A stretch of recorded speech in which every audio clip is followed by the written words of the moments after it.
Assalamu alaikum wa rahmatullahi wa barakatuh. My dearest brothers and sisters in Islam, I pray you all well. May Allah subhanahu wa ta'ala bless you all and welcome to another episode in our Ramadan series, Moments with Allah subhanahu wa ta'ala.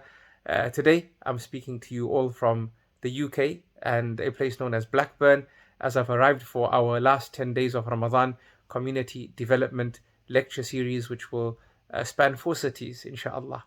Brothers and sisters in Islam, today's episode comes from the narration of Abu Hurairah radiallahu anh, in which he says that the Prophet sallallahu alaihi wasallam said that Allah subhanahu wa ta'ala has divided the salah into 2 parts. What does he mean by salah? He means Surah Al-Fatihah.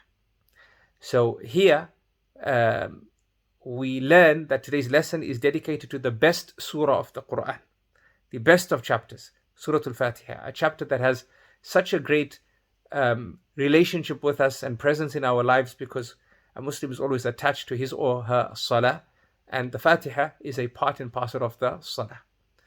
Allah subhanahu wa ta'ala says that when my slave says Alhamdulillahi Rabbil Alameen, Allah subhanahu wa ta'ala, he says, my slave has praised me with the concept of hamd. Hamd is an elevated form of praise, so elevated that it cannot be offered to anyone but Allah. Why? Because it's dedicated to someone who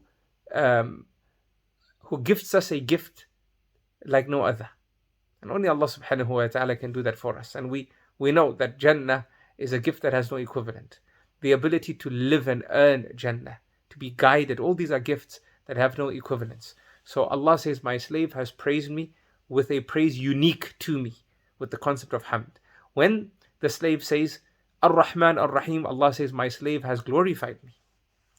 Because when we say Ar-Rahman Ar-Rahim, we praising Allah subhanahu wa ta'ala, using amazing names from His names and attributes, announcing Him to be the entirely merciful and the especially merciful.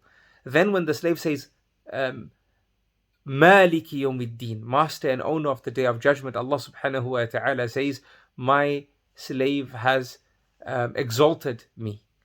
And in another narration, Allah says, my slave has transferred all his affairs to me, he's placed his trust totally upon me. Then when the slave says, إِيَّاكَ نَعْبُدُ وَإِيَّاكَ نَسْتَعِينُ, that you alone do we worship and you alone do we seek assistance from, Allah subhanahu wa ta'ala says, this is between me and my slave, and for my slave is what my slave has asked for. Subhanallah. And then the slave goes on to ask and says, إِهْدِنَا الصِّرَاطَ الْمُسْتَقِيمِ, guide us to the straight path and protect us from falling into the misguidance of those who your anger fell upon and those who went astray. And Allah subhanahu wa ta'ala says, for my slave is what my slave has asked for. Subhanallah. Subhanallah. What an amazing moment with Allah subhanahu wa ta'ala that Surah Al-Fatihah provides us with. It provides us with this amazing, amazing moment. And let's not even say moments, because every verse, subhanallah, gives us a moment with Allah subhanahu wa ta'ala in and of itself. And let's not forget that the Prophet sallallahu alaihi wasallam describes the Fatihah here as the Salah, subhanallah, to show us how big a part the Fatihah has to play when it comes to our Salah. And our Salah no doubt gives us really close, intimate moments with our Lord subhanahu wa ta'ala.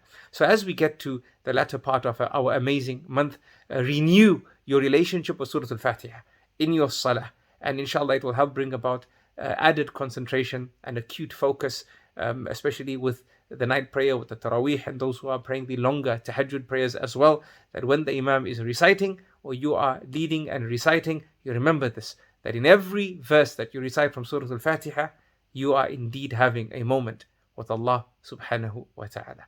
I leave you with this lesson and I love you all for the sake of Allah. Until next time, may Allah subhanahu wa ta'ala preserve us all in His obedience. Ameen. Salamullahi alaikum wa rahmatuhu wa barakatuh.